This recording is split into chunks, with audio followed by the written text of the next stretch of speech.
Bismillahirrahmanirrahim. Alhamdulillah wassalatu wassalamu ala Rasulillah wa ala alihi washabihi wa mawala. Assalamualaikum ikhwan akhwat yang dirahmati Allah Subhanahu wa taala.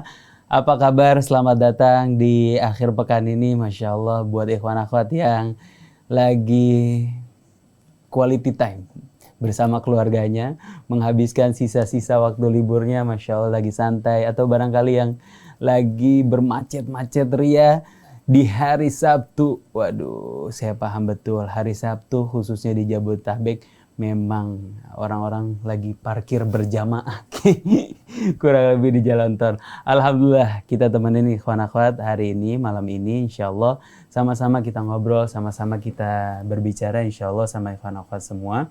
Kita ambil manfaat dari tamu spesial kita pada malam hari ini. Alhamdulillah ikhwan akhwat, kita kedatangan Gus Faiz bin Kiai Haji Syukron Ma'mun. Assalamualaikum Gus. Waalaikumsalam Habib Isa. Apa kabar? Baik, alhamdulillah. Saya kalau kesini selalu sehat Habib. Tadi bicara quality time. Quality time yang terbaik itu saya datang ke Rasil, bertemu dengan Habib Isa, berbicara, membuka wawasan, melihat dan memikirkan keadaan yang menjadi realita umat hari ini. Jadi kalau orang bertanya hiburannya kemana, saya selalu kalau datang ke Rasil itu terhibur ya. Sudah bertemu dengan mereka-mereka yang punya perhatian terhadap persoalan keumatan, menebar kasih sayang, kedamaian, dan yang tidak kurang penting dikasih kopi di sini. Kopinya enak sekali di Rasil. Alhamdulillah. Alhamdulillah. Itu kopi dari rumah makan bawah pohon kayak doain baru dibuka. Amin. Baru dibuka di depan punya kakak kebetulan. Insya Allah. Makasih banyak kayak kita juga senang banget kedatangan Kiai Faiz ini sudah yang kedua kalinya. Kedua kali. Insya Allah. Setelah kemarin kita ngobrol-ngobrol lumayan besar atensi dari ikhwan akhwat buat Kiai Faiz. Masya Allah, rindu sama Kiai Faiz. Karena anak siapa ya? Oh Kiai Faiz, banyak yang nanya. Masya Allah, makasih banyak Kiai. Sama-sama. Jalan lancar Alhamdulillah. Lancar. Kalau ke Rasil itu dari tempat saya hanya 30 menit sudah sampai ke sini. Dekat betul, dengan tol baru. Ini bersama Kiai ada siapa ini? Ini Ustadz Fadli. Ini biasa selalu nemanin saya kemana-mana. Beda sama yang kemarin ya? Sama, yang kemarin namanya Fadil. Itu juga yang pegang DR Media dan Rahman Media yang punya concern bagaimana kita-kita ini juga bisa didengar melewati medsos. Alhamdulillah. Jadi dua orang ini selalu menemani saya kemana-mana Habib. Ini buat ikhwan akhwat nih yang kangen sama Kiai Faiz. Kiai Faiz itu rutin ngisi di Mata Hati ya? Ada di Mata Hati, ada di Darul Rahman Media, ada di masjid-masjid Habib sebenarnya. Tapi tidak semuanya kemudian di shoot dan di streaming secara langsung. Masya Allah. Kiai Syukron apa kabar? Alhamdulillah sehat. Beliau sedang umroh sekarang. Umroh pertama kali setelah pandemi. Jadi umroh terakhir itu 2019. Sekarang baru umroh, insya Allah besok itu sudah kembali ke Indonesia. Insya Allah. Semoga lancar perjalanan, Masya Allah. Umroh makbulah, Insya Allah. Amin. Makin dapat madat mungkin habis ketemu dan ziarah Nabi, mudah-mudahan kita tunggu ilmu-ilmunya Kiai Syukron, mudah-mudahan bisa berbagi lagi di Radio Silaturahim. Alhamdulillah, khususnya bulan Maulid. Bulan Maulid tahun lalu adalah bulan Maulid pertama Kiai Syukron ngisi di Rasil. Masya Allah, itu pertama kali Kiai Syukron ngisi di Rasil dan atensinya luar biasa ikhwan akhwat. Bahkan beberapa kali Kiai Syukron ketemu pendengar Rasil katanya. Iya, di beberapa tempat gitu. Jadi pernah satu kali itu menarik ya. Jadi ayah saya itu berpakaian tuh biasa aja kan. Ya kalau lagi ngaji pakai jas, pakai peci, ya pakai jubah kayak saya. Tapi kalau perjalanan tuh kadang pakai kaos gitu. Jadi satu ketiga di rumah makan di daerah Jawa Timur itu beliau turun dengan ibu makan gitu. Tuh ada orang memperhatikan terus kata ayah saya, kenapa orang itu ngeliatin saya terus gitu. Lama-lama kemudian mendekat katanya. Ternyata dia adalah pendengar setia Rasil yang melihat tapi ragu-ragu untuk menyapa karena model bajunya yang berbeda. Masya Allah, Masya Allah. Memang pendengar Rasil tuh militan kayak militan, Masya Allah. Militan dalam artian punya semangat lebih terhadap guru-guru yang mengisi di Rasil. Mudah-mudahan dapat doanya. Amin. Kita semua saling mendoakan Habib Isa. Insya Allah gak ada yang bisa kita berikan selain doa untuk Kiai Syukron juga untuk Gus Faiz dan Pondok Pesantren Darul Rahman. Masya Allah, Masya Allah. NU juga Gus Faiz Iya, mengurus ya. kali ini saya di Khatib Suriah, pengurus besar Nahdlatul Ulama. Ya karena saya kan dibesarkan dalam lingkungan NU, bahkan saya sudah jadi orang NU sebelum lahir kan Habib. Karena ayah saya orang NU, kakek saya orang NU, jadi saya juga terlahir itu sudah menjadi bagian dari keluarga besar Nahdlatul Ulama. Jadi kita dididik dari kecil itu bagaimana bisa mengabdikan diri kepada masyarakat. Jam'iyah Nahdlatul Ulama itu menjadi sarana. Nah, karena kebetulan saya lahir dari kecil NU, melihat perjuangan NU di dunia pesantren, maka dari dulu itu tidak pernah melihat saya jadi apa di NU, tapi perjuangan apa yang bisa saya dharma baktikan kepada satu jam'iyah yang punya kontribusi melahirkan saya seperti hari ini. Masya Allah, Masya Allah. Termasuk pesantrennya. Termasuk pesantren. Pesantrennya Kita hidup ya. dengan tradisi ahli sunnah wal jamaah dalam lingkup jam'iyah Nahdlatul Ulama. Jadi menggabungkan antara tradisi budaya yang baik dari bangsa Indonesia, kemudian juga keyakinan keberagamaan kita terhadap ahlu sunnah wal jamaah.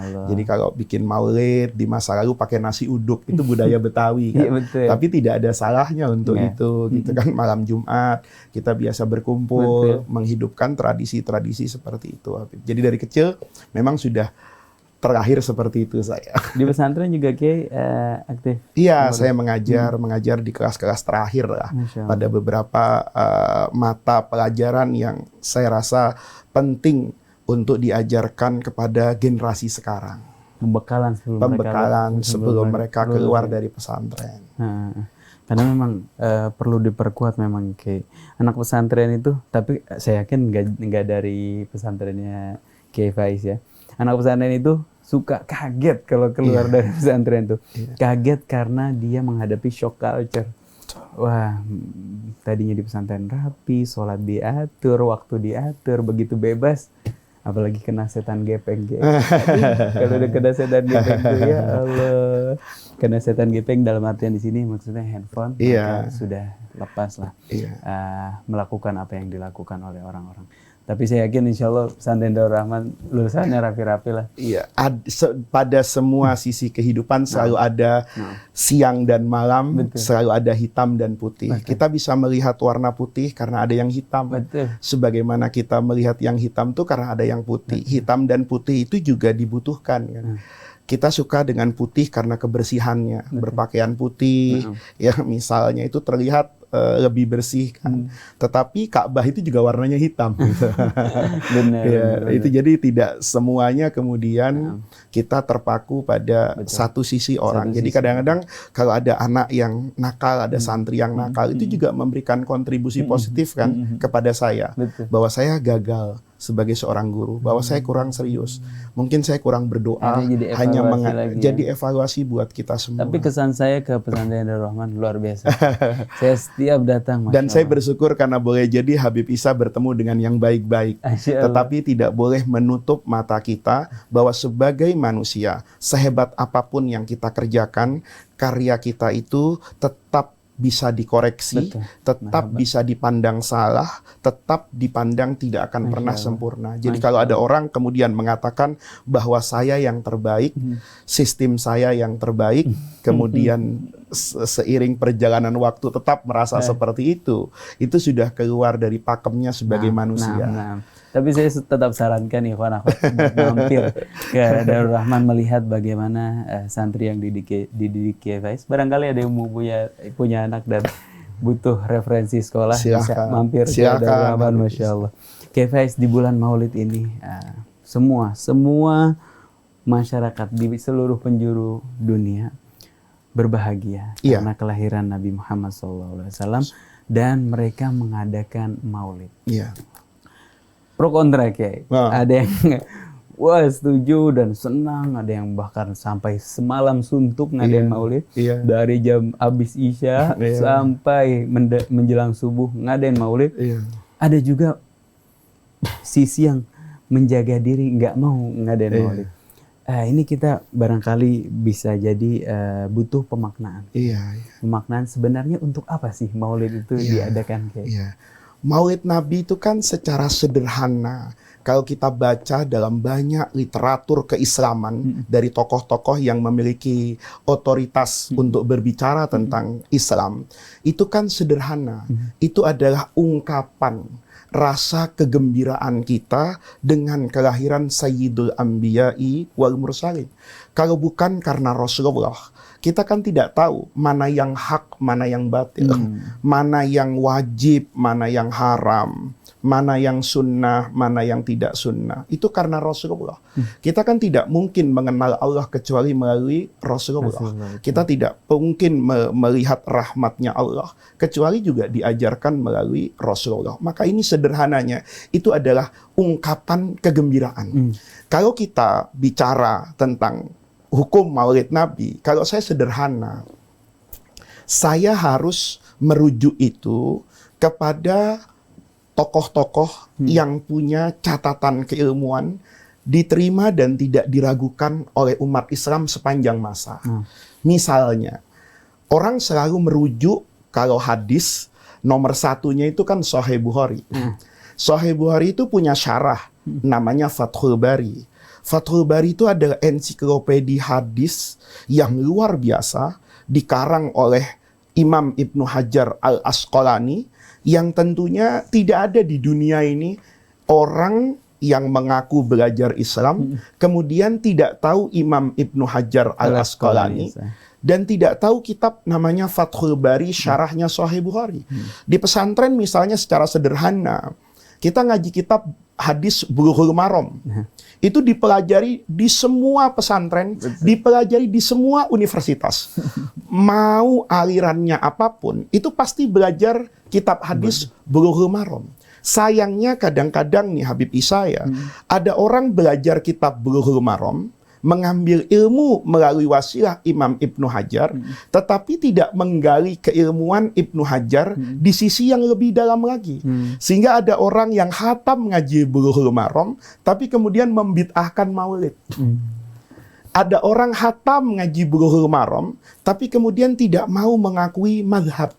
Dia lupa bahwa Imam Ibnu Hajar Al-Asqalani yang sehebat itu dikatakan Amirul Mukminin fil hadis, pemimpin kita dalam bidang ilmu hadis. Bahkan dulu suka ada guyonan Habib Isa. Kalau ada orang bilang begini dulu, kita masih muda-muda dulu, masih belajar di pesantren, di kampus, di halakoh, bilang gini, saya kepengen mensyarah Sahih Bukhari. Itu jawaban orang sederhana, mengutip sabda Nabi, tapi dalam konteks yang berbeda. La hijrata ba'dal fathi. Setelah Fathu Makkah, itu tidak ada lagi istilah orang itu berhijrah ikut Nabi. Sekalipun boleh jadi saat itu dia masih di Mekah, belum tinggal di Madinah. Tapi setelah Nabi kembali ke Mekah, memimpin kota Mekah, Fathu Makkah, maka kata Nabi, la hijrata ba'dal fathi. Ketika orang itu akan pindah ke Madinah, maka pahalanya tidak sama dengan orang yang hijrah ke Madinah sebelum terjadinya Fathu Makkah. Seolah-olah ulama mengatakan, la hijrata ba'dal fathi, tidak mungkin ada karya ilmiah terkait dengan Sahih Bukhari yang melebihi kehebatan Fathul Bari karangan Imam Ibnu Hajar Al-Asqalani. Nah, di dalam Sahih Bukhari itu ketika ada perdebatan tentang maulid, ya, maulid ini hukumnya apa? Nah, orang sering secara simpel mengatakan bid'ah. Padahal bid'ah itu kan bukan hukum. Hukum itu dalam Islam ya kita tahu wajib. Kita tahu misalnya sunnah, kita tahu misalnya mubah, makruh dan haram, itu terkait saya sebagai pelaku hukum. Kalau ngelihat objek hukumnya, pekerjaannya, maka kan kita mengenal sahih, sah, batil, tidak sah. Di sana ada syaratnya, ada rukunnya, ada rukhsah, ada itu hukum secara umum. Maka Imam Ibnu Hajar Al-Asqalani itu di Fathul Bari itu menarik. Waqad dhahara li tahrijuhu, kata beliau. Kalau saya ditanya hukum maulid itu apa, maka saya sekarang ini dapat ilham, Habib, takhrij, untuk mengaitkan hukum maulid ini kepada sesuatu yang memiliki dalil yang kuat, substansinya sama. Nih, orang itu kan dalam logika, kalau substansinya sama, walaupun kelihatannya berbeda, dia harus sama. Betul. Nabi Muhammad bayar zakat fitrah pakai kurma. Ya. Habib Isa bayar zakat fitrah pakai beras. Fisiknya kan beda. Kurma hitam, beras putih. Ini besar, seekor jari, ini kecil sekali misalnya. Substansi sama. Maka kata Imam Ibnu Hajar Al-Asqalani di Fathul Bari itu, dulu ketiga asal muasal puasa Asyura. Rasulullah Shallallahu Alaihi Wasallam kan datang ke kota Madinah, mendapatkan Yahudi itu yang tinggal di Madinah itu berpuasa pada hari Asyura. Ditanya sama Rasulullah, kalian kenapa berpuasa? Kan dijawab oleh orang Yahudi, apa nabinya orang Islam tidak tahu bahwa hari ini adalah hari diselamatkannya Nabi Musa dari kejaran Fir'aun. Maka nahnu nasumuhu, kami berpuasa di hari itu syukran lillah. Apa kata Imam Ibnu Hajar? Ketika membaca hadis ini, beliau punya pemahaman yang luas sekali. Fayustafadu minhu, kata beliau ini. Ya, maka dari hadis itu saya mengambil istifadah, logika, pencerahan, bolehnya fi'lus syukri, mengungkapkan rasa syukur kepada Allah pada hari muayyan, fi yaumin muayyanin, di mana hari itu ada isda'u nikmatin, Allah turunkan nikmat, atau daf'u nikmatin, Allah hindarkan kita dari bahaya. Fayu'adu, ini penting kata beliau ini, fayu'adu fi mithli dzalikal yaum. Boleh kemudian kita hidupkan kenangan itu pada hari yang sama, tahun yang akan datang, dan sepanjang tahun. Itu kata Imam Ibnu Hajar. Jadi maulid Nabi, kata beliau, sepanjang isinya qiraatul Quran, sepanjang isinya adalah mau'idhah hasanah, menceritakan tentang sirah nabawiyah. Menceritakan ini bisa dua, Habib. Bisa Habib Isa ngundang saya untuk berceramah, menceritakan Nabi Muhammad. Bisa Habib Isa membaca Simtud Duror, membaca Barzanji. Kalau ada orang bertanya, apa itu Barzanji? Apa itu Deiba? Apa itu Simtud Duror? Itu sirah nabawiyah dalam bentuk syair. Bentuk ini kan nggak ada persoalan, Habib. Kemudian selesai baca syair, selesai mau'idhah hasanah, misalnya kata Imam Suyuti itu yumaddulahum simat, digelarlah hidangan, yakulunahu, yang mereka makan itu sebagai ungkapan senang hari ini. Karena hari ini adalah hari kelahiran Nabi, saya ingin bersedekah, saya ingin memberi hadiah, saya ingin melakukan amal soleh yang tidak biasa saya lakukan, karena pentingnya hari ini buat kehidupan saya mendapatkan petunjuk dari Sayyidul Anbiya'i wal Mursalin. Sesederhana itu, Habib. Sebenarnya sama halnya dengan orang merayakan nuzulul Quran, karena bersyukur turun Isra Mi'raj dan lain sebagainya. Akan tetapi banyak kiai yang mengadakan maulid nih sepanjang tahun, bahkan bukan hanya Rabiul Awal. Rabiul Awal pun bukan di tanggal 12 pun orang itu kan sebetulnya tidak ada larangannya. Itu karena saking cintanya orang kepada Rasulullah. Jadi saking cintanya orang, seolah-olah kelahiran Nabi itu menjadi sesuatu yang istimewa. Bahkan sama tiap minggu buat minggu itu nggak ada ya. Makanya di dalam Diba itu kan dikatakan kan oleh beliau itu Imam Dibai ya, seandainya kita buat maulid setiap hari itu sudah wajib lah. Wajib tuh jangan diartikan terus wah berarti kita ini mengadakan kewajiban baru. Bukan. Itu secara logika. Sama, Habib, kan seandainya kebaikan orang tua itu harus saya balas, mungkin saya wajib cium tangan ke orang tua saya tidak putus-putus loh. Bukan kita cium tangan kita letakkan lagi loh. Seandainya itu kita ukur dengan kebaikan kita mencium tangan orang tua atas jasa orang tua melahirkan membesarkan kita, mungkin kita harus cium tangan itu bukan sepanjang hari, Habib, sepanjang waktu untuk tidak kita lepas. Bukankah Nabi juga mengajarkan ketika ada orang bertanya kepada Sayyidina Abdullah ibni Abbas misalnya, ya, dan juga banyak bertanya dulu kepada Rasulullah, seandainya saya panggil ibu saya untuk haji, apakah itu sudah dikatakan saya birrul walid, membalas jasanya ibu? Kan jawabannya jelas banget. Jangankan dari tawaf di Ka'bah, seandainya kau panggil ibumu dari Yaman datang ke kota Mekah, itu tidak akan sama dengan rintihan ibu ketika menjerit melahirkan kamu dari rahim. Nah, ketika kemudian kita katakan saya wajib berbakti dalam bentuk ngasih, itu kan hanya ekspresi, bentuk, Habib. Jadi maulid itu sesederhana itu sebetulnya. Kita tidak pernah melihat bahwa maulid itu membuat ibadah baru, tetapi gembira dengan kelahiran Nabi itu ibadah, Habib. Kalau minjam istilahnya Kiai Syukran, itu adalah ibadah yang tidak terikat waktu. Tidak terikat waktu. Dan kapan itu kan termasuk a'malul qulub kan. Saya mencintai orang. Ketika saya mencintai orang, mencintai istri saya. Kalau saya cintai dulu, saya taksir dalam hati, diambil orang istri saya. Karena saya tidak berani mengungkapkan saya cinta, saya ingin memperistri kamu, saya ingin melamarmu. Lah ungkapannya juga gitu kan. Kita kirim bunga, mesti mawar, melati, tidak mungkin bunga Kamboja. Dan tidak mungkin ketika saya melamar istri saya itu tidak bawa jeruk, anggur, apel. Tiba-tiba yang dibawa, mohon maaf jangan salah diartikan, bawa pete, bawa jengkol, itu tidak lazim. Karena ungkapan itu dikatakan yang indah-indah. Orang melihat yang indah itu apel yang merah gitu. Ya kan? Anggur yang hijau itu indah toh. Dikemas itu kan ungkapan.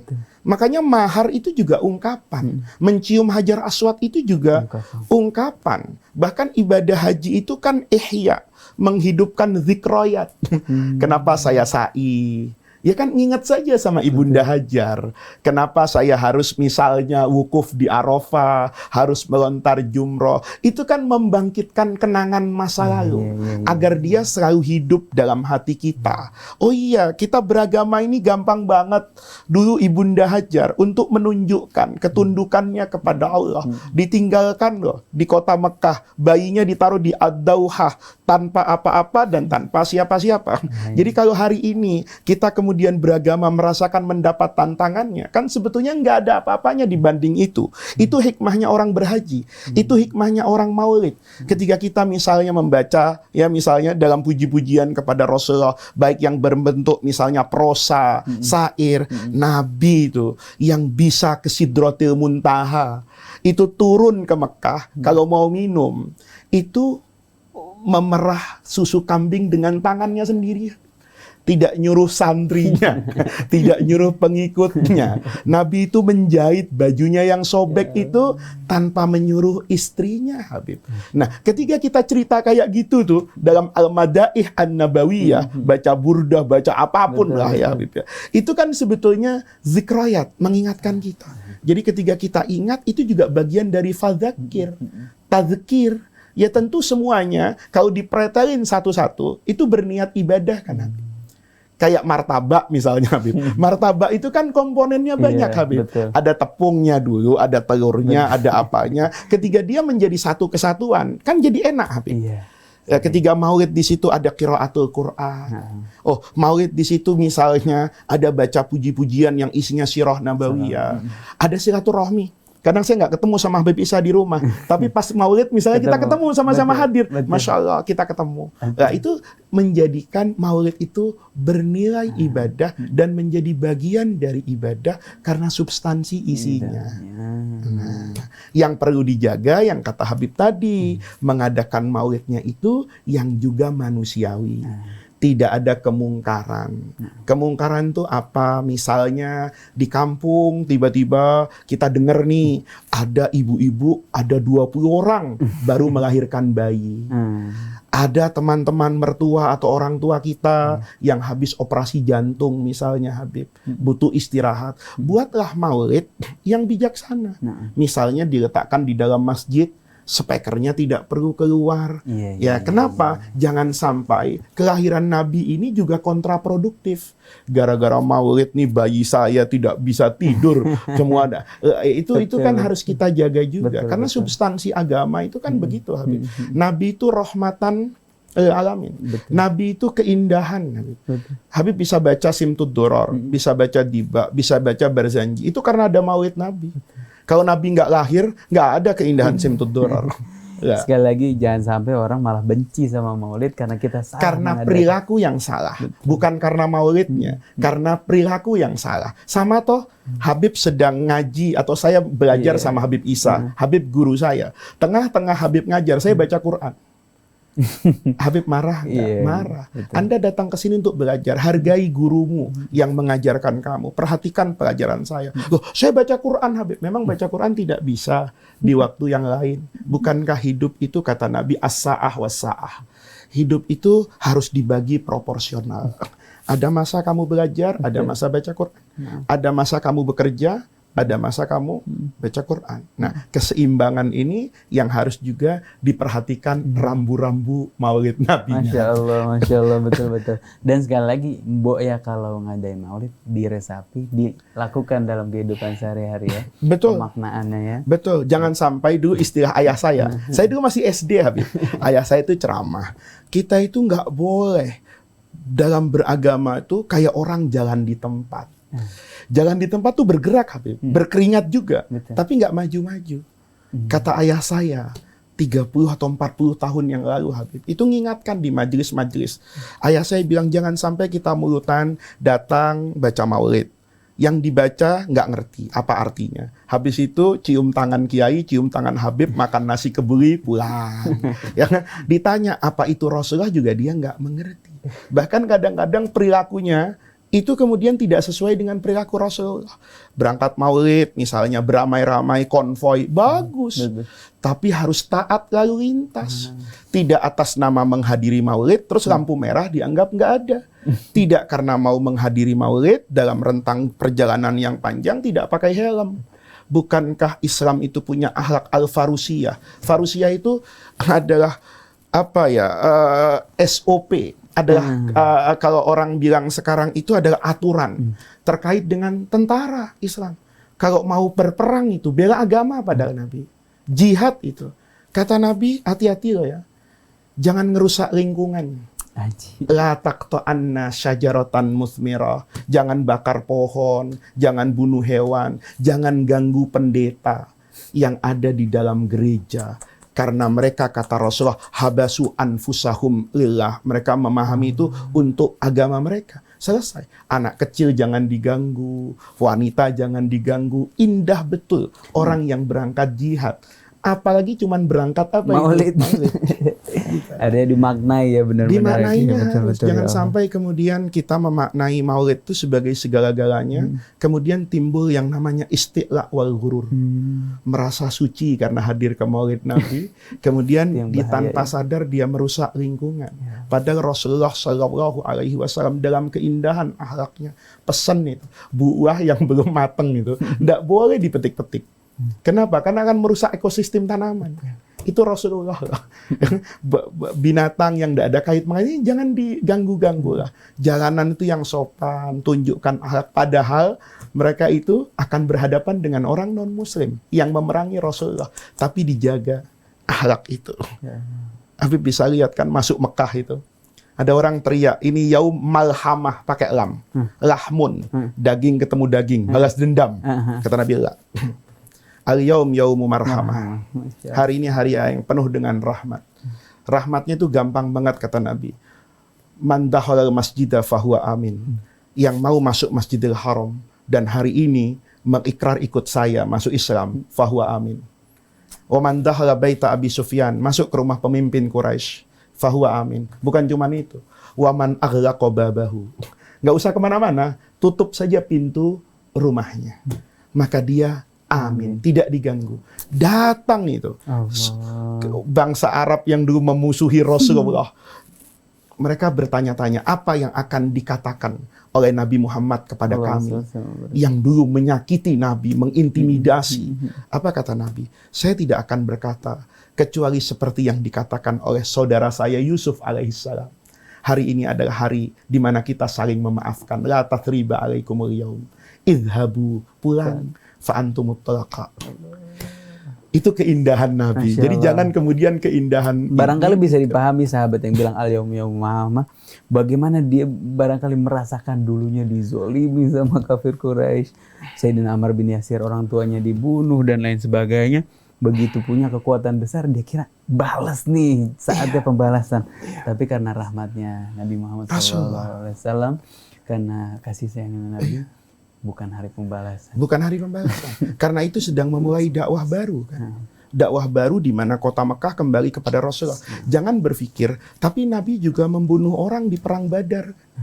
Menyuruh pas sahabat itu berperang di perang Badar. Itu kan kondisinya beda. Memang orang itu sudah ingin membunuh Rasulullah. Sudah terancam. Sudah terancam. Harus difa'anin nafsi. Bahkan ayat jihad tuh udhina. Udhina. Diizinkan. Ya, bukan didor, udhina, diizinkan. Lilladzina yuqataluna. Karena kita diperangi bi annahum dzulim. Dizalimi, zalimnya itu karena ukhriju min diyarihim, diusir dari kota Mekah karena tidak boleh mengucapkan kalimat syahadat.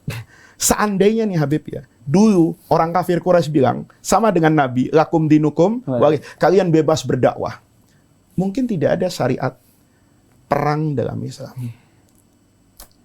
Itu Rasulullah. Hadis yang keluar saat perang Badar, kejayaan Islam di bawah naungan pedang itu, memang karena konteksnya mereka sedang dizolimi pada saat itu. Nah, ini kita dalam Maulid Nabi ini juga perlu Habib mempelajari konteks ajaran Rasulullah. Satu contoh nih Habib. Ada orang belajar hadis satu misalnya, la tabda'ul yahuda wan nasara bisalam.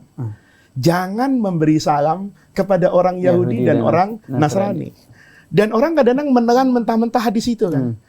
Tetapi pada saat yang sama, dia juga menerima perilaku Rasulullah yang berbuat luar biasa baik kepada orang non-Muslim. Kita sering dengar ceramah tuh kan, Nabi membantu Yahudi yang buta, mengangkatkan barang perempuan musyrikah. Bahkan Nabi mengirim salam loh kepada Kaisar Hercules penguasa Romawi. Assalamu ala manittaba'al huda, aslim taslam, yu'tikallahu ajraka marrataini. Kata Nabi itu. Itu kan kalau kita lihat loh, harus ada konteksnya. Konteks kenapa dulu Nabi pernah melarang kita memberi salam kepada orang Yahudi di Madinah.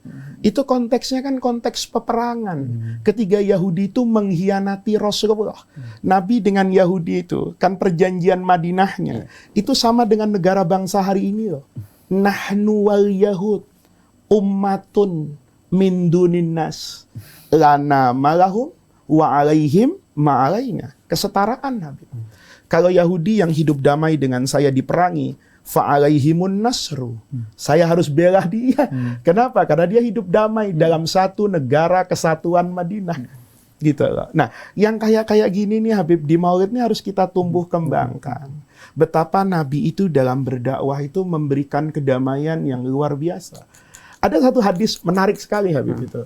Diriwayatkan oleh seorang Yahudi Abdullah bin Salam yang nanti jadi khiyarus sahabah. Yang ini begitu Nabi datang ke Madinah, Abdullah bin Salam ini penasaran. Saya banyak dengar kabar ya tentang perilaku Nabi di Mekah yang dakwahnya itu wa'arid anil jahilin. Tidak pernah mengangkat senjata, tidak pernah kasar, lemah lembut sama semua orang di kota Mekah. Nggak boleh ngelawan. Macam-macam lah ya. Wa idza khotabahumul jahiluna qalu salama. Kata Abdullah bin Salam itu kan dulu di Mekah. Tertindas dia. Sekarang datang ke Madinah. Nabi itu penguasa loh. Karena semua kekuatan sosial di Madinah itu berkoalisi kan. Pada koalisinya Nabi. Dan tidak ada oposisi hari itu. Dua suku Arab, Aus dan Khazraj, yang jadi kaum Ansor. Didukung oleh Quraisy yang datang ke Madinah, Al-Muhajirun. Didukung oleh semua sekte Yahudi yang ada di kota Madinah. Itu semuanya baiat taat sama Nabi kok. Maka Abdullah bin Salam itu, ya begitu dengar Nabi datang, dia penasaran. Ini sekarang orang berubah nih. Kita kan memahami itu harus secara manusiawi, Habib. Ketiga miskin dengan ketiga kaya, orang beda kok, Habib. Ya kan? Habib ketiga miskin, nggak punya uang, minumnya kopi hitam, Habib. Tapi kaya sedikit, jadi black coffee yang dia minum. Gayanya akan berbeda. Dulu nggak punya uang, ya belinya di emperan jalan. Punya uang, wah bukan cuman ke mall, mungkin ke Singapura beli baju. Berubah.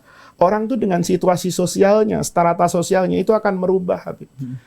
Orang semakin hebat, pasti gayanya semakin berubah. Nabi dilihat, ini berubah nggak kira-kira? Begitu sampai di Madinah, lama itu hadisnya enak. Lama qadima Rasulullah sallallahu alaihi wasallam al-Madinah. Begitu sampai injafalan nasu qibalahu. Ngariung orang. Kata Abdullah bin Salam, ini pesan pertama nih. Ini pidato politik pertama kan. Apa pertamanya kata Nabi? Afsus salam. Tebarkan assalam. Gitu. Hadis lain menjelaskan, kenapa kok harus salam? Karena salam itu min asma'illah, bagian dari nama Allah. Wado'ahu, Allah letakkan di muka bumi ini tahiyatan li ummatina, sebagai tahiyat, kalimat pembuka penghormatan. Saya ketemu Habib sesama muslim, assalamualaikum. Saya memberi hormat, memberi doa sama Habib. Wa amanan, kata Rasul. Dan sebagai aman, rasa aman li ahli dhimmatina, buat semua orang yang hidup damai bersama saya sekalipun berbeda suku, agama dan ras. Apa buktinya? Itu boleh dilakukan salam. Ada sahabat Nabi namanya Abu Umamah. Itu orang kerjaannya setiap ketemu orang pasti memberi salam. Nah, ini harus kita pahami bahwa Abu Umamah ini termasuk memberi salam kepada orang Yahudi di Madinah saat itu. Abu Umamah ini satu ketika dikagetin sama Yahudi, ya, Bib. Jadi ada orang Yahudi itu bersembunyi di balik tembok, nunggu Sayyidina Abu Umamah itu lewat. Begitu lewat dia loncat ke depannya nih. Kata Abu Umamah, waihaka, kalau celaka kamu, kalau saya kena serangan jantung gimana? Dia bilang, assalamu alaika. Kata Yahudi nih. Kata Abu Umamah, ya kalau mau beri salam nggak usahlah ngumpet dari balik tembok loncat. Kata Yahudi, nggak bisa. Li'anni ra'aituka. Karena saya di Madinah ini ngelihat Abu Umamah ini orang yang yukthirus salam. Sering memberi salam kepada siapa aja. Fa'alimtu annahu fadlun. Dan saya tahu bahwa memberi salam kepada semua orang itu adalah keutamaan akhlak. Maka hari ini saya ingin mengalahkan Abu Umamah. Bukan dia yang memberi salam kepada saya duluan, tapi saya yang memberi salam kepada dia. Itu Islam. Gitu. Artinya belum tentu haram ya. Belum tentu dalam haram. satu konteks karena waktu itu baginda Nabi dikhianati. Iya, ketika baginda Nabi dikhianati, kan bisa lihat pengkhianatannya itu. Jadi orang Yahudi itu ketika dulu diusir oleh Rasulullah dari kota Madinah, itu bukan karena agamanya, karena pengkhianatannya di perang Ahzab kan. Nabi Muhammad itu menghadapi perang yang paling dahsyat tuh perang Ahzab, perang Khandaq. Ahzab bahasa Quran, Ahzab itu dari Hizbun, karena semua suku Arab itu berkoalisi mau menyerang Rasulullah di dalam kota Madinah. Disebut Khandaq karena Nabi itu menggali parit, gitu loh. Itu satu-satunya perang. Hunalika btuliyal mu'minun. Yang ada Quran, di sana orang Islam itu betul-betul ubtulia. Ubtulia itu diuji ya, sampai apa? Terguncang hati mereka kan. Hatta yaqular rasul walladzina amanu ma'ahu mata nasrullah. Selama perang enggak pernah orang tanya kapan malaikat Jibril turun bantu kita. Perang Badar misalnya, wa ma romaita idh romaita walakin maulaha roma. Orang di Badar tuh mau mana? Anak panahnya belum lepas, musuhnya sudah mati. Kenapa? Karena malaikat Jibril lebih cepat toh dari anak panah ini. Itu bantuan Allah. Tapi di perang Khandaq, sampai mereka bertanya, kapan ini kita mendapatkan bantuan seperti di Badar, seperti di Uhud? Tiba-tiba pada saat yang genting itu dan di dalam kota Madinah, Yahudi yang hidup damai, duduk bersama, berdiri bersama dengan Rasulullah, berekonomi bersama di pasar, mengkhianati Nabi. Dia katakan ini koalisinya Abu Sufyan ini besar nih. Kita jangan mendukung yang kalah. Kita harus dukung yang apa itu? Yang menang. Maka mereka berkhianat. seperti itu. Atas dasar pengkhianatan itulah kemudian terjadi apa yang terjadi dalam sejarah Islam. Tetapi Islam itu tetap sebagai dinus salam. Gak heran makanya Nabi itu dicintai sepanjang zaman ya. Itu luar biasa. Di seluruh dunia saat ini, kemarin kami kedatangan santri Jordan. Dia bilang ada syekh di Jordan itu mengadakan dalam sebulan karena karena tahun berapa Hijriah sekarang? 1444 ya. Tahun lalu itu 1443, beliau mengadakan dalam sebulan 1443 maulid dalam sebulan. Karena kecintaannya sama Nabi, Masya Allah. Apa yang membuat kecintaan Nabi ini kayak terus menerus konsisten, bahkan sudah 1440 tahun sampai saat ini? Saya ingin jelasin ya Habib Isa ya. Tidak ada tokoh yang diidolakan orang itu dipelajari kehidupannya sedetail Rasulullah. Saya boleh mengidolakan orang. Katakan saya idola sama Habib Isa. Jangan. Misalnya. Misalnya saja. Saya mengidolakan pada apa? Ucapan yang lembut sama senyum. Saya senang betul dengan Habib Isa pada aspek itu misalnya. Tapi kecintaan saya kepada Habib Isa kan tidak sampai saya ingin mempelajari model rambutnya cukurnya di mana. Tidurnya kayak apa, bajunya jahit di mana, enggak. Tapi Rasulullah, kalau kita baca semua buku sejarah, itu detail kehidupan Nabi loh. Sampai sisirnya kayak apa, cerminnya bagaimana, tidurnya apa, sampai imamahnya itu ada sanatnya tuh. Berapa banyak orang yang rebutan untuk dapat diimamahi oleh Habib Umar bin Hafiz? Pertanyaannya, itu karena apa? Kalau cuman karena imamahnya, nggak harus ke Habib Umar bin Hafiz. Betul. Kenapa harus kepada beliau dan harus dari tangan mulia Habib Umar? Karena mereka ingin bahwa sanad ini tersambung. Sorban saya yang saya pakai di kepala itu tersambung kepada Rasul. Itu kan sangat mengidolakan Rasulullah. Tidak ada tokoh di dunia ini yang dicintai kayak gitu. Bahkan kalau baca lagi di Sahih Bukhari itu menarik itu. Urwah bin Mas'ud itu Safiru Quraisy, duta besarnya Quraisy itu. Sering jalan kemana-mana nih orang. Ya, ketika masa perjanjian Hudaibiyah itu, perdamaian Nabi dengan suku Quraisy itu nanti yang mengakibatkan justru Rasulullah membuka kota Mekah. Itu Urwah datang ke Madinah. Disuruh sama Abu Sufyan memata-matai Rasulullah. Ini kan setelah perjanjian Hudaibiyah, Nabi itu kan dikadalin sama orang Quraisy kan. Tapi Nabi ngalah kan. Mulai dari perjanjiannya kan, ada bismillah suruh hapus. Rasulullahnya suruh hapus. Perjanjiannya itu nggak adil. Kalau ada orang Mekah mau masuk Islam, nggak boleh balikin ke Mekah. Tapi kalau ada orang Islam di Madinah mau kembali ke Quraisy, harus diantar sama Nabi. Bayangin. Terima kan? Ini kan ketika Nabi menerima, pasti ada guncangan kan. 10 tahun nggak boleh ke Mekah umroh. Nah kata Abu Sufyan, Urwah, mata-mata ini Rasulullah. Muhammad tuh sudah lama jadi pemimpin. Pemimpin kan secara manusiawi gitu. Ya, kita ini kalau sama orang baru, kan biasanya cinta. Nanti lama-lama kita maki-maki. Kan gitu. Kita ini kalau sudah penguasa, kalau masih sebentar, biasanya bagus. Tapi kalau sudah kelamaan, itu biasanya aneh-aneh yang terjadi. Makanya demokrasi itu kan kemudian membatasi. Jangan terlalu lama. Karena kelamaan berkuasa itu berbahaya. Kata Abu Sufyan, ini sudah lama nih Muhammad jadi penguasa nih. Ada nggak oposisi di Madinah nih? Ada nggak yang dikecewakan oleh kebijakan, kepemimpinan dan kebijakan Rasulullah? Berangkat Urwah. Pulang, dia teriak, "Ai kaumin, sudah, jangan berpikirlah ada yang benci Muhammad itu." Ini belum masuk Islam Urwahnya ini. Kata Abu Sufyan, kenapa? Loh, saya ini lakot wafat tuh. Saya ini udah datang ke semua raja. Kaisar Persia saya ketemu, ya, Kisra Persia saya ketemu, Kaisar Romawi ketemu, Najasyi yang di Afrika saya ketemu. Kata Urwah, saya tidak pernah melihat ada orang yu'adzimuhu ma yu'adzimu ashabu Muhammadan sallallahu alaihi wasallam. Nggak ada orang yang dihormati kayak Nabi. Kata Abu Sufyan, gimana tuh? Lihat, ya, bicara yang datar dulu Urwah itu. Nabi kalau ngomong, orang tuh rebutan, cepet-cepetan memenuhi perintah Nabi. Mereka kalau ngomong depan Nabi, khafadu aswatahum. Suaranya direndahkan. Bahkan mereka nggak berani melotot kepada Rasulullah. Ada yang lebih hebat dari itu Abu Sufyan. Apa kata Abu Sufyan kepada Urwah ini?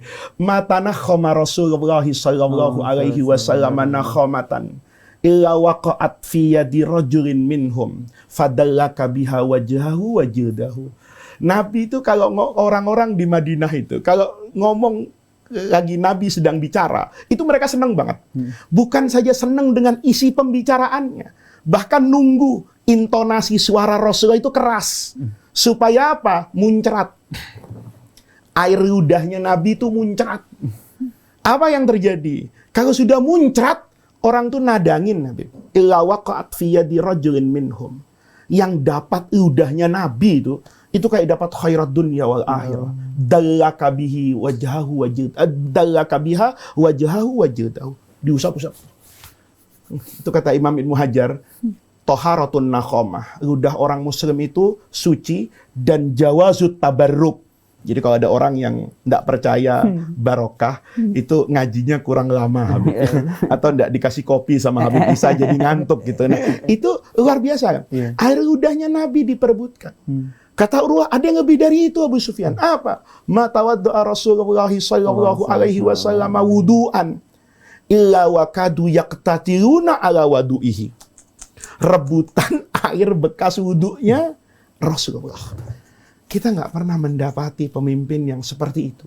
Pemimpin yang ketika mau wafat, itu umatnya baris depan rumahnya. Nego sama malaikat. Gimana kalau tuker aja? Ambil nyawa kami semuanya. Tapi sisakan itu buat Rasulullah. Coba setiap perang, fidaka nafsi ya Rasulullah. Itu kan luar biasa. Jangan Nabi. Ya, ketika sahabat Nabi dulu diintimidasi, disiksa di Mekah, kan ditanya sama Abu Jahal, gimana kalau sekarang kita tukar saja? Kamu saya lepas, nggak saya siksa lagi, Muhammad saya bawa ke sini. Demi Allah, kata mereka, siksa saya Bu, sampai mati. Itu cinta sama Nabi. Loh, kita kalau baca sejarah itu, kecintaan sama Nabi, itu luar biasa loh. Ya, Amr bin As itu kan abarrun nas bi ummihi. Orang yang paling sayang sama ibunya. Dengar masuk Islam. Ibunya ini dipanas-panasin sama Quraisy. Tuh anakmu tuh, Soba'a. Dulu istilah orang kafir Mekah itu kalau ada orang masuk Islam itu bukan aslama. Karena kalau aslama jadi selamat kan, bagus. Pakai konotasi yang negatif. Soba'a itu. Kayak orang sobi, penyembah api itu. Ikut Muhammad. Diprovokasi ibunya. Bujuk itu supaya balik ke agama Quraisy. Ibunya betul membujuk. Kata dia, kamu ikut Muhammad. Iya, tinggalkan agamamu. Atau saya mau puasa. Nih, gerakan tutup mulut, mogok makan, mogok minum itu bukan tradisi baru itu. Itu tradisi dari zaman dulu itu. Maka di depan Ka'bah itu perempuan. Tidak makan dan tidak minum. Sampai mati atau kamu ikut agama saya lagi. Apa kata Amr bin As? Saya ini cinta Bu. Jangan tanya. Cinta saya kepada ibu. Apa yang ibu minta dari saya akan saya berikan. Kecuali satu. Kecintaan saya kepada Rasulullah. Lau anna laki mi'ata nafsin. Seandainya ibu punya nyawa 100. Fakharajat nafsan. Yang 100 itu sakaratul maut satu-satu. Saya suruh ninggalin Muhammad, enggak. Tapi ibu suruh saya gotong batu, saya gotong Bu. Ibu nyuruh saya ya nguras laut. Saya kerjakan Bu. Saya disuruh ngepel jalanan tol Trans Jawa, saya lakukan Bu. Tapi kalau untuk ninggalkan Rasulullah, maaf Bu. Ibu punya 100 nyawa, sakaratul maut, sakit satu-satu. Ala an atruka hadatin. Kalau saya harus meninggalkan agama saya enggak. Allah. Loyalitas yang luar biasa. Pertanyaannya kan tadi tuh Habib. Kenapa? Kenapa bisa begitu? Yang pertama, Rasulullah itu meyakinkan orang dulu Habib. Bahwa saya dakwah itu bukan untuk kepentingan saya. Gitu. Tulus artinya. Tulus. Dalil yang paling mudah apa? Yang pasti semua orang tahu. Lawada'us syamsa. Ya kan? Seandainya ditaruh matahari di kanan tangan kanan, bulan tangan kiri, saya nggak mau. Itu kan ada sebabnya. Kan ditawarin segala-galanya. Kata Abu Sufyan ke pamannya Rasulullah, Abu Thalib itu sudah kasih tahu ponakanmu tuh, berhenti jadi kiai. Ya, berhenti jadi dai, berhenti. Dia mau apa? Kalau dia mau mulkan raja, malaknahu. Saya jadikan raja, nggak usah pemilu, nggak usah pakai KPU, nggak ada threshold segala, jadi raja sekarang. Kata Abu Sufyan. Kalau dia mau harta, jama'na lahu malan. Harta yang dia inginkan saya kasih. Kalau dia mau perempuan, zawajna, saya carikan perempuan yang paling cantik di Mekah. Bukan cuma 1-2 orang, 1 kontainer. Untung yang jadi nabi itu Muhammad Rasulullah. Coba Muhammad Faiz, buyar agama. Apalagi Muhammad Isa. Buyar agama, lihat tuh. Buyar. Dari situ, nabi itu dia katakan lepas dari kepentingannya. Berarti nabi itu nggak ada kepentingan untuk jadi raja, untuk kaya, tidak untuk mengeksploitasi ajaran Allah kepada kepentingan pribadinya. Orang yakin itu. Ada yang lebih menarik lagi. Sayyidina Umar. Sayyidina Umar ketemu dengan Rasulullah. Ini sudah di akhir hayat Rasulullah. Kata Sayyidina Umar, Masya Allah, Nabi, Hajjatul Wada kemarin, itu orang maddal basor. Sepanjang penglihatan kita, itu orang pengikutmu ya Rasulullah. Gitu kan? Jaziratul Arab itu tunduk. Engkau itu Sayyidul Anbiya wal Mursalin. Wu'uduka, janjimu itu terwujud semua. Umar mengatakan itu karena apa? Dia melihat Nabi tidur di atas tikar yang kasar dan membekas di wajah Rasulullah. Kata Umar, loh, orang yang sehebat engkau ya Rasulullah, kok bisa-bisanya hidupnya begini? Sementara mereka penguasa Persia dan penguasa Romawi yang tidak pada agama yang hak, kata Umar. Yang tidak menetapkan keadilan dan kemanusiaan kepada manusianya. Mereka hidupnya mewah betul. Kok engkau begitu? Lihat apa kata Nabi. Awafi syakin yabnal Khattab. Memang kamu ragu dengan rahmat Allah. Memang kamu ragu kalau Allah tuh nggak bisa membuat saya semewah mereka. Enggak. Innahum, tapi mereka itu qaumun ujjilat lahum thayyibatuhum fid dunya. Mereka dikasih yang enak-enak tuh di dunia. Saya berharap enaknya di akhirat saja. Artinya apa? Ketika Nabi ngomong begitu dan dipraktekkan dalam kehidupan beliau, mereka tahu kan, ini orientasinya akhirat, bukan orientasi dunia. Ketika Nabi ngajak apapun, mereka percaya karena orientasinya akhirat. Kalau saya ngajak orang, ayo ngaji sama Faiz, belum tentu karena pengajian. Saya ingin menaikkan elektabilitas saya. Nanti kalau jamaah pengajian saya sudah banyak, saya kumpulkan KTP-nya. Saya nyalon DPD. Hanya Allah yang tahu kan. Habib Isa mungkin ngelihat saya sekarang kayaknya ikhlas. Tapi saya brengsek, hatinya kotor kan nggak ada yang tahu kecuali Allah. Tapi Rasulullah track recordnya nggak ada begitu. Begitu mengatakan, innahum qaumun ujjilat lahum thayyibatuhum. Nabi itu kan hidupnya bukan sederhana loh Habib ya. Di bawah kesederhanaan. Betul. Orang kemudian dari situ saja, ini nggak punya kepentingan. Nabi nih, satu hadis nih, yang sering dibaca sama orang, tapi kadang-kadang wajhun balaghiyunnya yang bisa memberikan hidayah dari ucapan Nabi ini tidak tersampaikan dengan baik. Nabi itu orang yang betul-betul menegakkan hukum lurus, egaliter, tidak meminta keistimewaan untuk siapapun. Habib Isa dengarkan dulu, ada perempuan yang mulia dari suku Quraisy mencuri. Cantik, bangsawan mencuri. Harus dipotong tangannya. Kata orang-orang, ya orang-orang banyak sekali opininya kan. Ya janganlah, ini kan begini-begini. Yang mungkin yang nakal-nakal model saya, ya Allah janganlah, masa cantik tidak ada tangannya, sayanglah. Kan begitu kan. Maka mereka minta kepada Usamah kan. Usamah bin Zaid. Yang anak dari Zaid bin Harithah.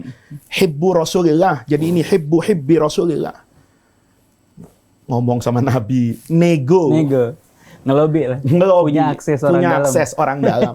Hukum gimana lah supaya tumpul sajalah ke atas. Nabi marah loh. Hadisnya masyhur kan. Tapi keindahan hadis itu luar biasa. Kata Nabi, Usamah, bangsa ini hancur itu. Bukan karena apa-apa. Bangsa ini hancur kalau hukum itu tidak ditegakkan secara adil. Dia tidak boleh tajam ke bawah dan tumpul ke atas. Nabi kasih contoh nih, menarik hadisnya. Usamah, jangankan orang itu. Lau anna Fatimata binta Muhammadin. Ini menarik nih. Seandainya Fatimah anaknya Muhammad mencuri, lakotok tuh. Saya yang potong tangannya. Ini kalau belajar balaghah, ini ada iltifat. Menarik. Iltifatnya itu kayak surah Fatihah sebetulnya. Sama. Surah Fatihah itu Bismillahirrahmanirrahim. Alhamdulillahirabbil alamin. Ar-Rahmanir-Rahim. Maliki yaumiddin. Ini kalau pakai bahasa, ini orang ketiga nih. Domirnya huwa. Bismillah, huwallah ar-Rahman. ar-rahim, huwa maliki yaumiddin. Kan begitu kan? Tapi begitu iyyaka na'budu. Sebetulnya kalau dalam bahasa Arab harusnya iyyahu na'buduhu wa iyyahu nasta'in. Kan dari tadi tidak ada kamu. Betul. Dia. Namanya iltifat nih. Seakan-akan kalau ibadah hadirkan Allah, iyyaka, itu ihsan. Ka'annaka tarohu, seolah kamu melihat Allah. Kan gitu. Ya, pengalihan. Pengalihan. Nah, ini uslubnya gini. Lau anna Fatimata binta Muhammadin laqata'tu. Indahnya mestinya lau anna Fatimata binta Muhammadin laqata'a Muhammadun yadaha. Atau kalau mau laqata'tu lau anna Fatimata binti.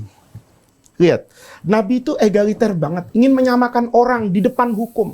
Kata Nabi, seandainya ada Fatimah binta Muhammadin, anggap ajalah anaknya orang namanya Muhammad di Jakarta. Seandainya Fatimah anaknya Pak Muhammad itu mencuri, laqata'tu, saya yang potong. Sebagai apa itu? Penegak hukum. Karena Nabi waktu itu adalah pemimpin negara juga. Coba lihat, orang kan terkaget-kaget ya. Orang ingin mengatakan, itu Fatimah siapa? Bukan anak saya. Kamu ketika Fatimah, Sayyidah Fatimah salah, itu jangan kemudian mempersepsikan anak saya punya keistimewaan. Lau anna Fatimata binta Muhammadin. Gak beda tekan. Lau anna Fatimata binti. Maka orang akan selalu teringat, ini anaknya Nabi. Oh enggak, ini anaknya Muhammad. Sama dengan perempuan lain yang bapaknya namanya Muhammad, Ahmad. Ketika Nabi menyampaikan seperti itu, orang paham. Ya Allah, ini luar biasa. Itu yang menyebabkan Rasulullah itu dicintai. Itu dari faktor terbesarnya itu. Yang pertama. Yang kedua ada lagi, ketulusan dari aspek kepribadian Nabi, yang meyakinkan orang bahwa beliau tidak punya kepentingan duniawi dan beliau akan berlaku secara adil dalam menyampaikan syariat Allah kepada siapapun. Itu menjadi orang mencintai Rasulullah. Kalau bahasa Quran, azizun alaihi ma'anitum harisun alaikum bil mu'minin raufur rahim. Nah, ini yang kedua yang mau saya sampaikan. Bil mu'minin raufun rahim. Nabi itu dicintai kenapa, Habib? Karena keberagamaan, bukan agama loh ya. Nanti ini jangan salah. Agama itu agama Islam.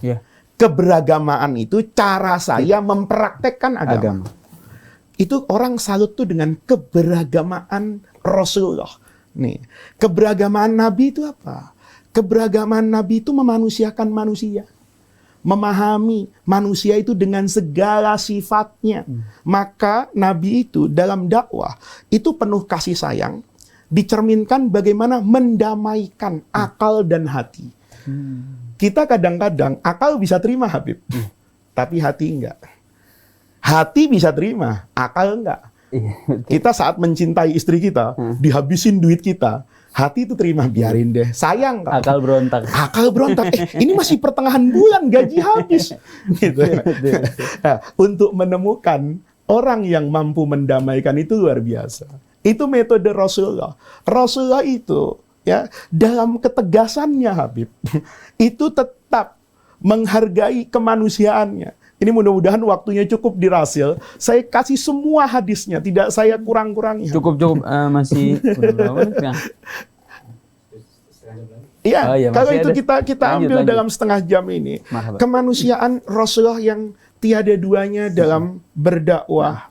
Misalnya, Habib, Nabi itu, supaya orang nanti ketiga itu jadi sayang dan cinta sama Nabi. Karena keberagamaan Nabi sebagai orang yang paling bertakwa, orang yang paling khusyuk dan paling takut, tetapi dipraktekkan dengan keindahan kemanusiaan. Nabi kalau sholat itu zuhur, itu sahabat punya kebiasaan, tahu, ngukur. Ini miqdar, yakro miqdar khamsina ayah, 50 ayat lah. Ya amma yatasa'alun lah. Nanti yarka sama itunya panjang lah. Sholatnya Nabi itu secara umum. Satu ketiga, sholat yang panjang ini jadi mirip kayak kita. Rokaat pertama inna a'toina, rokaat kedua kulhu. Betapa pendeknya sholat ini. Ada sahabat yang bertanya, itu keberanian orang bertanya, menunjukkan Nabi itu sama humble, manusiawi. Gitu. Orang tanya, ya Rasulullah, kenapa Rasul kok tadi sholatnya jadi pendek? Kata Nabi, sebetulnya saya sama dengan kemarin, ingin panjang. Tapi begitu saya masuk pada rakaat pertama surah Al-Fatihah misalnya, saya mendengar tangisan anak kecil di belakang. Saya takut ibunya makmum saya. Saya mau tanya sama Habib, siapa orang yang sholatnya paling khusyuk? Nabi. Tapi pada puncak kehusuannya kepada Allah, Nabi tidak melupakan hablum minan nas. Nangisnya nak nih ya, itu kan pelajaran buat imam-imam di bandara, di terminal ya. Kalau sudah jadi imam di bandara jangan panjang-panjang. Ada orang yang sudah mau boarding, jangan diukur dengan dirinya sendiri. Itu Rasulullah. Jadi orang paham betul Nabi itu dalam keberagamaannya itu tidak melupakan kemanusiaannya. Nih, itu contoh yang pertama. Ini contohnya banyak. Lihat misalnya, Nabi dalam keberagamaannya itu memberikan keindahan yang luar biasa. Ketika Nabi mau misalnya nahi mungkar, ada orang itu di Musnad Imam Ahmad, di Ihya Imam Ghazali, itu datang ke Rasulullah habis sholat, yatakhatta riqaban nas. Naikin ininya orang sekarang penting banget, dia maju ke depan. Ya Rasulullah, saya mau tanya penting ini. Sahabat kan nengok semua. Ada apa ini? Mau tanya apa ini? Begitu sampai, ada apa kata Nabi? Ya Rasulullah, i'dzan li fi zina. Izinkan saya untuk berzina. Habib Isa ngajar punya murid. Datang ke Habib Isa, Habib, saya izin mau berzina. Kata Habib Isa, kamu nanya apa mau ngajak berantem? Mbak minta digampar. Sul adab. Betul. Apa kata Rasulullah? Iya kan? Nah, duduk. Saya di nomor udah gregetan mungkin yang model kayak gini nih. Duduk dulu kata Rasulullah. Ditanya sama Nabi. Tidak kemudian, itu omongan kotor. Itu haram. Enggak. Kata Nabi, sini. Kamu mau zina Rasulullah? Enggak tahan, saya mau zina. Ditanya tuh. Kamu punya ibu? Punya. Ibumu perempuan nggak? Perempuan. Kamu mau nggak ibumu dizinai orang? Wah, nggak mau Rasulullah. Kalau ibumu nggak mau dizinai orang, ibu orang lain juga tidak mau dizinai sama kamu. Karena perempuan yang kamu zinai, mungkin ibunya orang lain. Sama dengan ibumu yang tidak mau dizinai. Ditanya sama Nabi, kamu punya adik perempuan nggak? Punya ya Rasulullah. Kata Nabi, kalau adik perempuanmu dizinai, mau nggak? Kata Rasulullah, ya nggak mau, disebut semua perempuan. Sebelum Nabi mengakhiri itu, kan dalam beberapa riwayat orang tadi langsung berhenti. Sudah cukup ya Rasulullah, sudah cukup. Kalau itu tidak mau saya lakukan kepada diri saya, maka jangan melakukan itu kepada orang lain. Itu logika manusia. Kalau nggak mau dipukul, jangan mukul. Kalau nggak mau disakiti, ya jangan menyakiti. Karena disakiti itu nggak enak. Maka kamu jangan menyakiti orang lain. Itu kan puncak kemanusiaan, Habib. Begitu orang cukup Rasulullah, dipeluk sama Nabi. Sudah ya, jangan berzina. Mudah-mudahan Allah jaga kamu. Apa kata para sahabat? Setelah Rasulullah wafat, kami tidak melihat ada orang yang hatinya lebih bersih dari orang itu di kota Madinah. Allah. Bermula dari orang yang mau zina. Lihat. Itu bagaimana orang kemudian tidak mencintai Rasulullah. Rasulullah itu orang yang tidak mudah menyalahkan orang lain. Kalau orang lain itu masih memiliki alasan yang dimengerti secara manusiawi. Lihat hadis di Bukhari lagi. Sayyidina Mu'adz bin Jabal tuh. Ini kan orang yang soleh. Orang yang diutus Nabi loh untuk menyebarkan Islam ke Yaman. Pulang ke Madinah nih, kumpul sama Rasulullah. Mu'adz tuh punya kebiasaan. Dia tidak mau tidak sholat berjamaah sama Nabi. Tapi di kampungnya belum ada orang yang bisa jadi imam. Maka Mu'adz selalu bilang sama orang kampungnya, kamu sholatnya takhir ya. Saya jamaah dulu sama Rasulullah. Begitu selesai salam, dia pacu kudanya untuk ngimami sholat orang di kampungnya. Utamanya pada sholat yang jahriyah. Karena mungkin mahrot, tajwid, dan sebagainya. Nah, maka kemudian satu malam, Mu'adz pulang tuh. Isya nih. Sholat panjang sekali. Karena panjang sekali, ada jamaah yang di belakang tuh mufarokoh, Habib. Misah sholatnya. Begitu Allahu Akbar, Mu'adz baca Al-Baqarah habis Al-Fatihah. Mungkin makmum di belakangnya ada supir bluebird yang argonya belum sampai target. Anak istrinya besok nunggu nafkah. Kata supir, Masya Allah, ini sholat Isya baca Al-Baqarah, selesai bisa jam 12 malam nanti sholat saya. Kalau gitu saya mufarokoh. Kenapa? Saya mau cari duit. Cari dunia loh tuh. Mau cari duit, besok anak saya butuh makan, istri saya butuh belanja, mufarokoh dia. Nah, ada yang ngelihat. Ibarat sekarang tuh, diambil fotonya Habib pas mufarokoh, diviralkan. Nih lihat, diajak sholat kabur cari dunia. Seorang supir taksi. Iya. Misalnya, ya. Ada yang lebih hebat lagi, ngelaporin ke Muaz. Muaz, itu di belakang ada yang mufarokoh itu. Mungkin nambah-nambahin istilah sekarang tuh digoreng-goreng lah Habib. Dipanas-panasi. Sehingga keluar kata-kata, ya orang yang nggak mau diajak sholat berjamaah itu orang munafik. Gitu loh. Tersebar toh. Kata-kata vonis dia munafik. Supir taksinya dengar. Dari sahabat sebesar Sayyidina Mu'adz. Iya, terprovokasi kan. Iya. Kan kita nggak tahu keadaannya apa. Mungkin ditambah-tambahin, itu orang kayaknya emang nggak suka sama kamu tuh. Makanya dia mau farokoh gini. Mungkin tambah-tambahannya mungkin banyak. Apapun, tapi orang itu dikatakan munafik.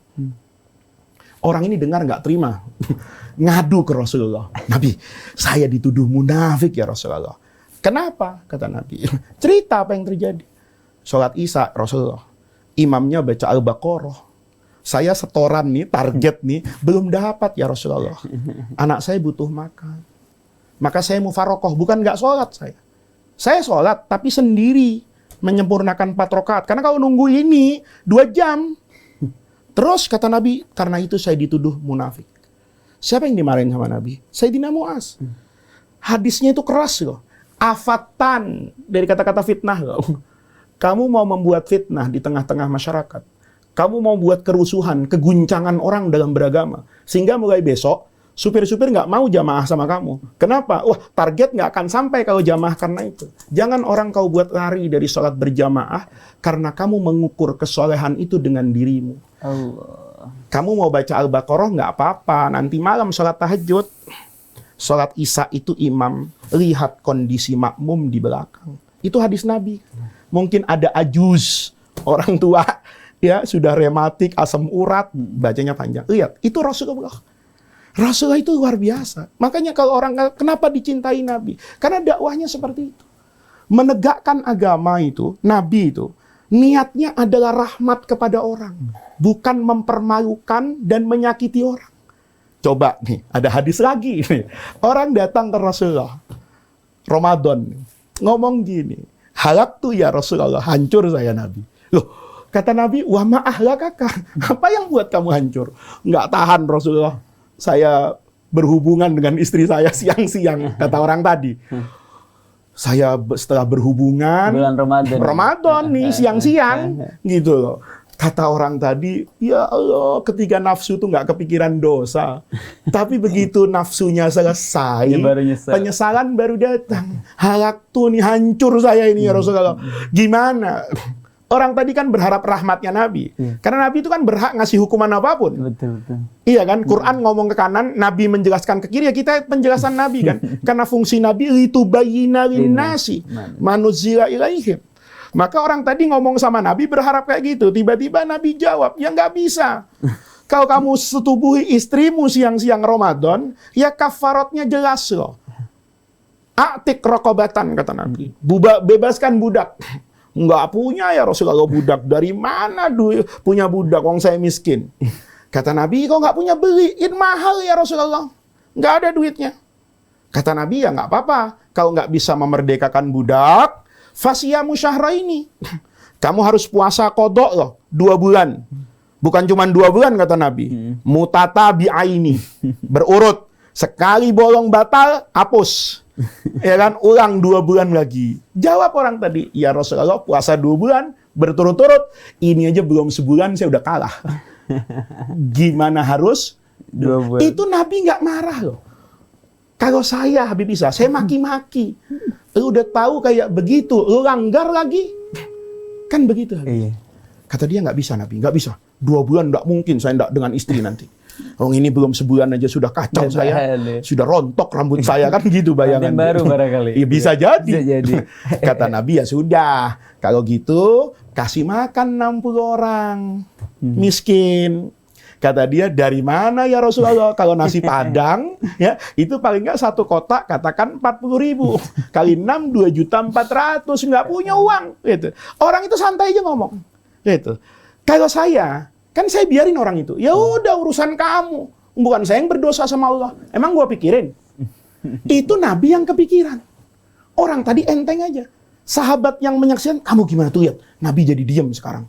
Karena Nabi memikirkan dia. Kalau dia tidak bayar kafarat itu, kan dia nanti bisa masuk neraka karena dosa itu. Betul. Melanggar puasa, kehormatan Ramadan. Betul. Nabi yang pusing, dia santai aja. Kata dia, ya gimana lagi emang gue nggak bisa. Lagian Nabi nawarinya berat. Itku rokobah, ya kan? Siamu syahraini mutatabi'aini. Kemudian yang ketiga, it'am sittina miskinan. Jadi beban. Jadi dia tenang aja, saya nggak bisa. Dia mungkin baca ayat juga, la yukallifullahu nafsan illa usaha. Nabi yang kepikiran, ini kalau nggak selamat, neraka orang ini. Lihat Nabi bisa. Nabi itu. Tengah-tengah Nabi pusing, tiba-tiba ada orang datang tuh. Bawa hadiah untuk Rasulullah. Kalau sedekah zakat kan tidak boleh. Hadiah kan boleh. Hadiah itu makanan. Kebetulan ngepas. Ini makanan pas nih kalau dibagi ke 60 orang. Maka Nabi ingat orang tadi. Mana-mana tadi yang tidur sama istrinya itu yang tidak bisa bayar kafarat. Ana ya Rasulullah. Nah, kata Nabi nih, it'am sitina miskinan, 60 orang miskin kamu kasih makan, berdoa kepada Allah mudah-mudahan taubatmu diterima. Ya Allah, dimodalin bayar kafarat. Dimodalin sama dia. Mestinya selesai di situ. Belum selesai Habib. Masih nanya lagi nih orang. Oh, saya kalau punya murid kayak gitu, mungkin udah saya siram pakai kopi Habib. Dia nanya lagi sama Nabi Muhammad, "Ya Rasulullah, maaf nih. Ini 60 nasi Padang dari restoran sederhana ini. Harus saya bagi ke fakir miskin." Iya, selesai. Nggak selesai, Rasul. Kenapa? Loh, karena di Madinah ini tidak ada orang paling miskin kecuali saya dan keluarga saya. Iya nih. Kan tadi kafaratnya itu kan harus dibagi kepada orang miskin. Betul. Semakin miskin orang tersebut, maka semakin berhak untuk mendapatkan kafarat itu. Dan dia paling miskin. Dia paling miskin. Istri saya, anak saya. Kata Nabi, oh begitu, ya udah bawa. Udah bawa aja, bagi ke anak istrimu. Kafaratmu itu selesai, ponakan semualah, ya kan, di tetanggamu itu. Sampai sini Habib Isa, kan kejadiannya jadi aneh nanti. Ketika sampai ke rumah, kan dia bawa nasi Padang 60. Istrinya nanya kan, "Bang, dari mana nih nasi Padang?" Kan jawab kan, "Dari Nabi." Ya, kan istrinya tahu dia nggak punya duit, dari mana dia beli? Pasti dikasih orang kan. "Bang, ini nasi Padang 60 dari mana Bang?" Katanya. Abang kan nggak punya duit. Ya, dari Nabi. Pasti nanya kan, "Ada apa Bang? Nabi ngasih kita." Apa Nabi ulang tahun? Atau proyeknya sukses? Kalau orang sekarang kan gitu. Betul. Orang memberi itu kadang ada munasabahnya. Kan susah jawabnya. Nabi ngasih gua itu gara-gara gua tidur sama lo kemarin. Bingung. Bagaimana mungkin orang yang bermaksiat bertemu dengan Nabi untuk ditegakkan hukum Allah kepadanya, pulangnya bawa nasi Padang? Allah. Itu yang membuat Rasulullah Shallallahu Alaihi Wasallam itu dicintai. Makanya Abu Sufyan itu, ketika Rasulullah masuk ke kota Mekah, melihat Bilal naik ke atas untuk azan, itu kan istrinya Hindun tuh berbisik. Kata Hindun itu, ini orang budak hitam yang tidak memiliki peranan apa-apa, tidak punya strata sosial, hari ini naik ke atas Ka'bah. Itu secara kebangsawanan sakit hati kan. Iya kan? Kata kepada Nabi juga ngomong begitu. Hindun masih itu ngomong, ya nggak nyangka ya, agama yang dulu hanya dimulai oleh Sayyidina Abu Bakar, Sayyidatuna Khadijah, Sayyidina Ali, di 3 orang. Kemudian nanti selanjutnya lah ya, yang 3 orang ini kan yang pertama kali memeluk agama Islam ini kan, ini dari laki-laki, ini dari keluarga, istri, yang ini dari anak-anak, representasinya. Baru kemudian nanti sahabat Utsman, Amr, teruslah ya ini. Kata Abu Sufyan, Sayyidina Abu Sufyan bilang, iyalah, agama yang dimulai dari 3 atau 4 orang itu bisa seperti ini. Karena Nabi Muhammad itu menyentuh hati yang terdalam dari manusia. Dia bukan memiliki jasad mereka, tapi memiliki hati. Maka dia dicintai seperti itu. Itu kalau kita baca hadis-hadis seperti itu Habib ya, itu menunjukkan bahwa Nabi itu ya dicintai orang karena memang Nabi itu, saya tertarik itu Pak Quraisy Shihab itu bilang wa ma arsalnaka illa rahmatan lil alamin. Itu Nabi bukan membawa rahmat, tapi Nabi itu adalah rahmat. Bentuk rahmat Allah. Coba Habib, ada nggak ajaran yang lebih luhur dari ajaran yang disampaikan oleh Rasulullah? Saya sering bilang di mana-mana itu ada pelacur kasih minum anjing masuk surga. Ini rumus matematika apa ini? Iya kan? Anjing itu dalam mazhab kita, mazhab Syafi'i, itu najis mughaladzah. Tapi kenajisan anjing itu tidak kemudian membuat orang harus memusuhi anjing. Ini juga keberagaman yang harus diperbaiki Habib. Kita kadang-kadang kalau lihat anjing tuh main disambut apa. Jangan sampai orang punya persepsi bahwa musuh terbesar anjing itu agama Islam. Lihat Rasulullah. Ceritakan kata Nabi, nanti ada orang yang dosanya besar menumpuk. Itu masuk surganya karena ngasih minum anjing. Baik, kan gitu riwayatnya dua itu. Ada laki-laki, ada yang baghiyun min baghaya. Ini pelacur. Ya kan? Dia kehausan banget. Begitu haus, dia dapatkan sumur. Dia minum sampai kenyang. Selesai dia yang kenyang, hilang kehausannya, ngelihat apa ini? Anjing. Yang anjing itu yalhathu. Yang lidahnya itu meler sampai kena tanah karena syiddatul aus dalam hadis. Saking hausnya. Ngomong dalam hatinya pelacur tadi itu, laqad balagha hadzal kalbu minal atsi mithla makana balagha minni. Anjing ini merasakan apa yang saya rasakan, kehausan. Anjing ini merasa nggak ada yang mau kasih minum saya, wong saya anjing. Orang takut semua sama saya najis. Kata pelacur tadi, saya juga begitu kan. Saya dijauhi orang karena orang merasa saya najis dengan maksiat saya. Dan itu tidak enak. Dijauhkan orang, tidak diperhatikan orang itu tidak nyaman. Dan saya tidak ingin ketidaknyamanan yang saya alami, ini dialami oleh siapa ini? Anjing. Dia copot sepatunya itu. Yang dia beli juga dengan uang pelacuran kan. Dia masukkan ke dalam sumur, dia penuhi dengan air, dia hidangkan air sumur itu di anjing, dia minum, anjing tersebut minum, fasyakarallah. Anjing itu bersyukur kepada Allah. Jadi jangan karena anjing itu najis kemudian kita musuhi. Anjing itu bertasbih. Tusabbihu lahus samawati wal ardu wa man fihinna.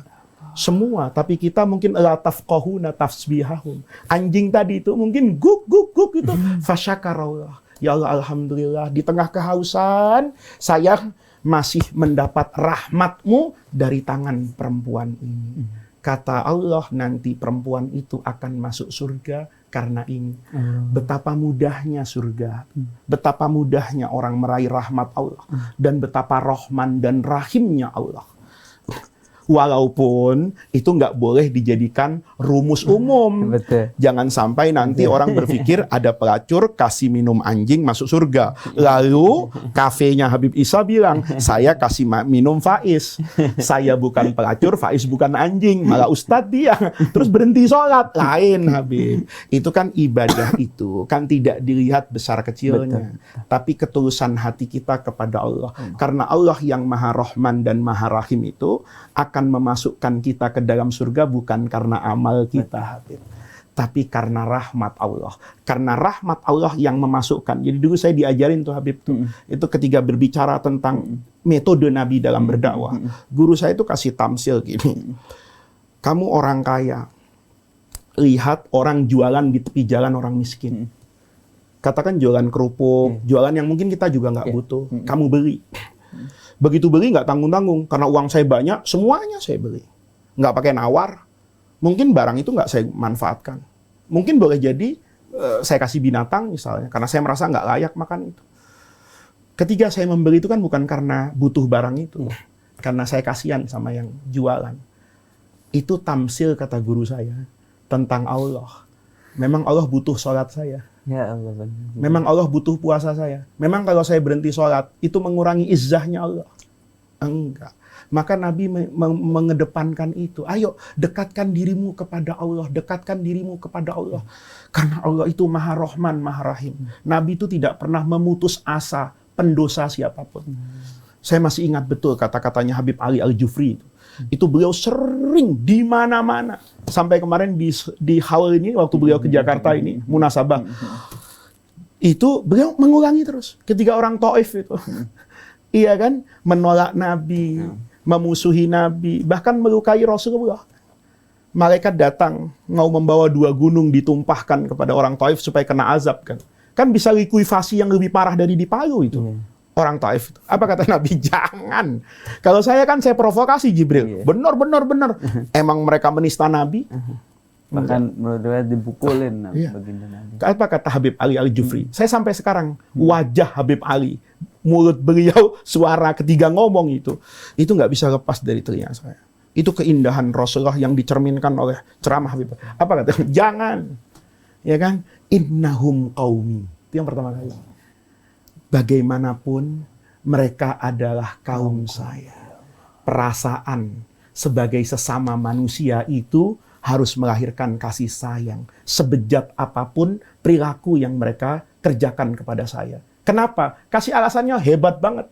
Fa innahum la ya'lamun. Mereka itu begitu karena mereka nggak ngerti.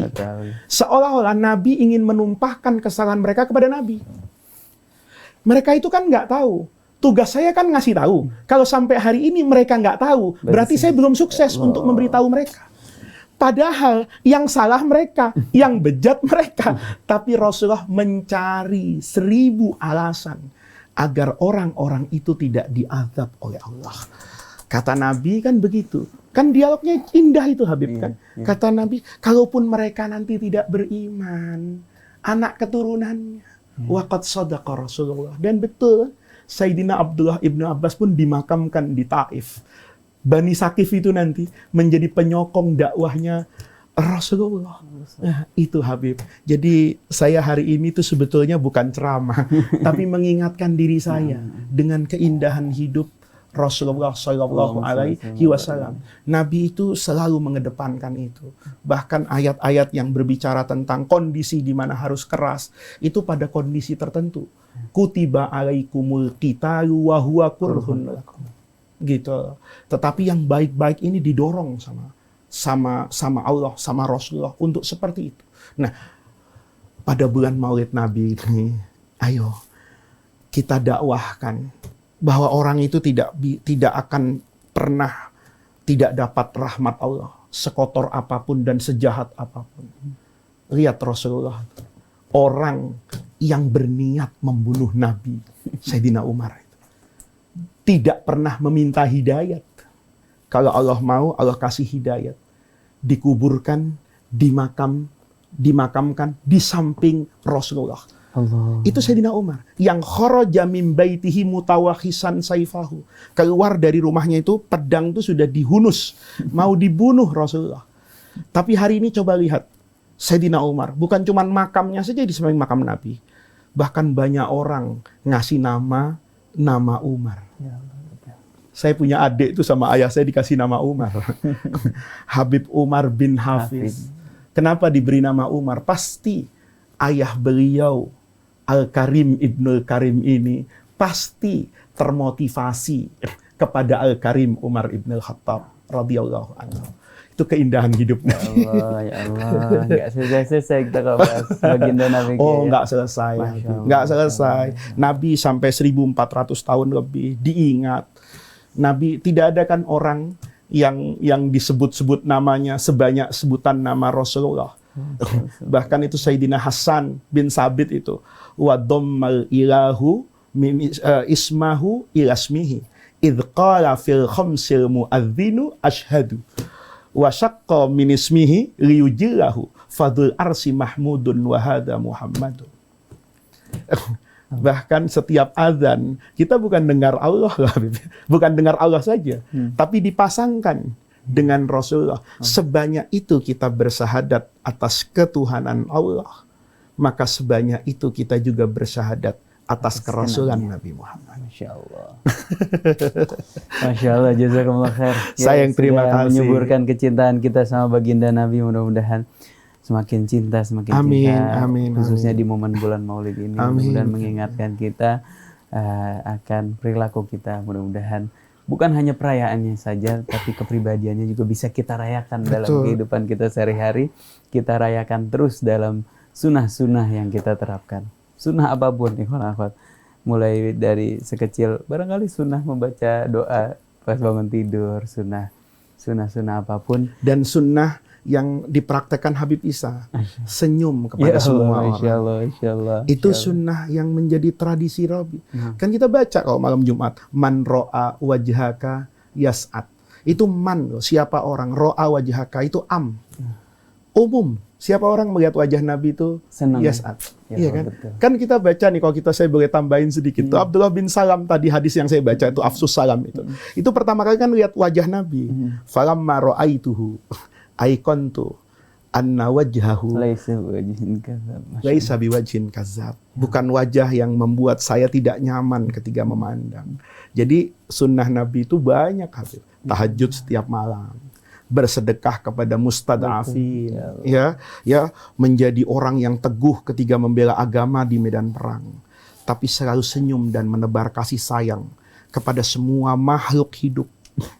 Apapun bentuknya, manusia, tumbuhan, binatang, apapun suku dan rasnya. Habib boleh cari literatur Islam.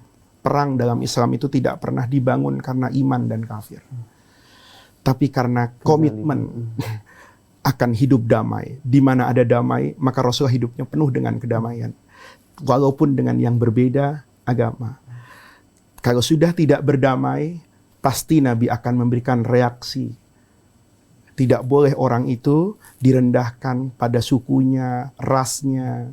Coba kalau kita buka hadis lagi itu, ada satu itu ketika mau perang itu, Sayyidina Khalid bin Walid itu kan sebagai ahli perang ya, ngumpulin banyak sahabat ya, termasuk Sayyidina Abu Darda. Ini orang-orang hebat ya, orang-orang hebat semua itu, sahabat-sahabat Nabi. Di situ ada Khalid bin Walid, ada Sayyidina Abu Darda yang sangat-sangat itu, ada Abu Dzar Al-Ghifari. Ini yang mau saya ceritakan nih, bapak kesederhanaan ini, orang yang hidupnya luar biasa, Abu Dzar ini ya, berselisih paham ketika strategi perang dengan Bilal.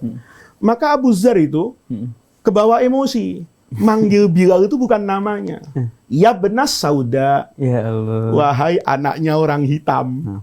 Enggak terima Bilal ini. Loh, Anda berdebat aja. Kenapa bawa ibu saya? Lapor sama Rasulullah, lihat tuh. Ya Rasulullah, saya tadi itu lagi bicara sama Sayyidina Abu Dzar, baik-baik semuanya. Abu Dzar juga baik-baik kok ngomongnya.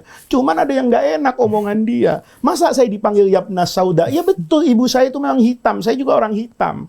Tapi masa saya dipanggil Yabna Sauda? Nabi itu kasih nasihat sama Abu Dzar. Abu Dzar nih, sahabat Nabi yang soleh, sholatnya, puasanya, hidupnya. Abu Dzar itu orang yang nggak punya kulkas. Karena buat dia kulkas itu membuat orang tidak bisa beramal soleh dengan maksimal. Kita punya makanan, ketika maghrib nggak habis, kan nggak kita bagi sama orang, masukin freezer, besok bisa dianget. Abu Dzar nggak gitu. Makanan pagi, maghrib harus habis. Makanan malam sebelum subuh harus selesai. Tidak ada yang disimpan. Uang juga gitu. Dia nggak punya itu tabungan, nggak punya ATM. Semua rezeki hari itu harus habis. Dipakai kebutuhan dia. Kalau dia sudah cukup kebutuhannya, dia bagikan kepada semua orang. Rezeki yang malam sebelum subuh, dia bagikan. Itu orang soleh luar biasa. Ditegur sama Nabi. Abu Dzar, kamu tadi ngomong apa? Iya, kelepasan Rasulullah. Saya ngomong Yabna Sauda sama Bilal ini. Kata Nabi, minta maaf.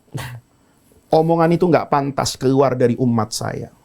Inna kamru'un fika jahiliyah. Ya Allah. Kamu orang yang masih ada bekas-bekas jahiliyahnya. KTP sudah Islam, sholat sudah Islam, tapi DNA jahiliyah itu masih ada dalam hatimu. Kenapa? Suka manggil orang pakai rasnya. Itu Rasulullah. Itu Rasulullah. Kasih sayangnya kepada semua orang, pembelaannya kepada semua orang. Ya, ketika menyampaikan juga disampaikan apa adanya, dan selalu Nabi itu selalu menjaga martabat dan kehormatan setiap orang. Tidak ada dalam hidup Nabi itu penegakan hukum, ajaran agama disampaikan dengan cara mempermalukan orang lain, dengan cara merendahkan harkat dan martabat orang lain. Itu yang membuat Sayyidul Anbiya wal Mursalin, namanya itu kutibalahul khuldu, itu keagungannya itu sampai hari kiamat. Nanti kapan-kapan Habib Isa ya, kalau boleh kita di Rasil itu, bacalah pernyataan dari semua pemikir barat yang murni skolar. Orang yang betul-betul berpihak kepada ilmu pengetahuan. Apa yang dikatakan oleh Bernard Shaw, apa nanti yang dikatakan oleh Gandhi, bagaimana nanti Montgomery Watts itu orang hebat, membaca sejarah hidup Nabi. Nanti bagaimana Goldsheer misalnya, membaca sejarah hidup seorang Rasulullah. Sulit kalau mereka yang objektif itu melihat sisi negatifnya Rasulullah. Hampir tidak mereka temukan. Akhirnya yang terjadi apa? Membuat karikatur. Iya kan? Itu orang yang sudah kehabisan logika. Jadi kalau ada orang bilang, Nabi itu dihina begini, digambar kayak gitu, biarin aja kata saya. Kenapa? Itu tandanya orang sudah kehabisan logika ilmiahnya. Kita hidup di zaman yang penuh dengan nilai dan martabat, Habib. Zaman ini orang akan dikatakan mulia kalau ilmu. Maka di mana ilmu pengetahuan itu berkembang, bangsa itu maju. Betul. Kita punya besi, orang Amerika punya besi. Besi kita jadi pisau, besi di Amerika jadi Boeing pesawat. Betul. Karena ilmu kan. Mereka mengalahkan kita karena ilmu. Sama. Semuanya juga kalau menggunakan ilmu, itu akan menjadi mulia. Seandainya kita semua berbicara tentang Rasulullah dibatasi hanya pada aspek ilmiah, beliau saya yakin akan keluar menjadi tokoh nomor satu, Sayyidul Anbiya wal Mursalin. Jadi kalau ada orang melecehkan Nabi, itu kan logika lama ya Habib. Orang tuh kalau kalah otak, biasanya main otot. Betul. Orang itu kalau bisa main otak, manusia itu kan mulianya di pikirannya. Maka dia akan pasti gunakan pemikirannya. Tapi kalau sudah pemikirannya kalah, maka urat, main otot, urat, main otot, ya, gitu. Ya, nah itu menunjukkan ketika orang-orang di belahan negeri sana misalnya menistakan Nabi dengan cara itu, kan sebetulnya lagu lama. Dulu orang kafir Quraisy juga sama kan, tidak puas ketika dia menghina Rasulullah itu dia tidak mendapatkan kepuasan, karena yang dihina nggak kayak gitu. Nabi dibilang kahin. Baca ceritanya Dimat al-Usdi itu. Iya kan, dia nggak datang ke Mekah bertahun-tahun. Ketika datang dia dapatkan Abu Jahal itu muram dengan Abu Lahab. Mabika ya Abul Hakam, kenapa kamu Abu Jahal dengan Abu Lahab ini kok sedih? Ya itu ponakan saya itu, ya kok sekarang maki-maki agama Quraisy. Wah ini jangan-jangan kalau orang sekarang sawan. Kata Dimat jangan takut, ya saya ini ahli lah, yang ngobati kayak gitu. Kalau Muhammad nih dukun, saya akan kalahkan dengan ilmu perdukunan saya. Tapi ketika bertemu dengan Nabi, nggak ada tanda-tanda Nabi itu sebagai dukun. Nabi disebut kahin, disebut sahir, disebut kadzab, disebut afak. Itu dirobah-robah karena mereka nggak puas kan. Mau disebut afak, nggak pernah bohong selama ini. Mau disebut misalnya kahin, nggak ada perilaku yang menunjukkan perdukunan. Ini pelajaran juga buat kita Kiai, apapun yang orang bilang kepada kita, selama kita nggak begitu, nggak usah khawatir. Karena orang lihat perilaku kita, bukan melihat. Nabi tidak pernah mengiklankan dirinya dengan itu. Tapi perbuatan Rasulullah, tatapan mukanya, lirikan Rasulullah, itu orang menunjukkan ini orang-orang yang super baik. Ini orang yang super jujur. Hanya dengan melihat senyum, lirikan, dan tatapan. Itu Allahumma sholli wa sallim ala sayyidina Muhammad wa ala ali sayyidina Muhammad. Makasih banyak Kiai. Sayang terima kasih Habib Isa. Ya Allah, terima kasih banyak. Maka tidak heran Allah Subhanahu wa taala mengaitkan kecintaan kepada Allah Subhanahu wa taala dengan kita mengikuti baginda Nabi Muhammad sallallahu alaihi wasallam. Terakhir kami tutup dengan satu ayat. Allah Subhanahu wa taala berfirman, "Qul in kuntum tuhibbunallah fattabi'uni yuhibbukumullah wa yaghfir lakum dzunubakum." Katakanlah, jika kalian wahai umat Islam, wahai umatnya Nabi Muhammad sallallahu alaihi wasallam mencintai Allah Subhanahu wa taala, maka ikutilah aku, yaitu baginda Nabi Muhammad sallallahu alaihi wasallam. Niscaya kita akan mendapatkan cintanya Nabi Muhammad sallallahu alaihi wasallam. Terima kasih banyak atas ceritanya, kisahnya, Masya Allah, pencerahannya, menyuburkan kecintaan kita sama baginda Nabi Muhammad sallallahu alaihi wasallam. Semoga banyak nih kawan-kawan yang dengar, walaupun malam minggu, insya Allah mudah-mudahan banyak. Kalau nggak banyak minggu ini, minggu depan kita putar lagi, insya Allah. Makasih banyak juga Mas Fadli yang ini ya. Mas Fadli. Kalau yang kemarin Fadil, Masya Allah. Sudah mengantarkan. Jadi ada Fadil, Fadli, dan Faiz. 3 F ya, Masya Allah. Satu lagi jadi F, 4 F. Masya Allah. Makasih banyak Kang Atep dan juga Kang Anis Mualim di meja operator. Mudah-mudahan bermanfaat buat kita semua. Mudah-mudahan bisa menjadi wasilah hidayah. Ikhwan akhwat, mari kita tutup dengan baca doa kafaratul majelis. Subhanakallahumma bihamdika asyhadu an la ilaha illa anta astaghfiruka wa atubu ilaik. Wassalamualaikum warahmatullahi wabarakatuh.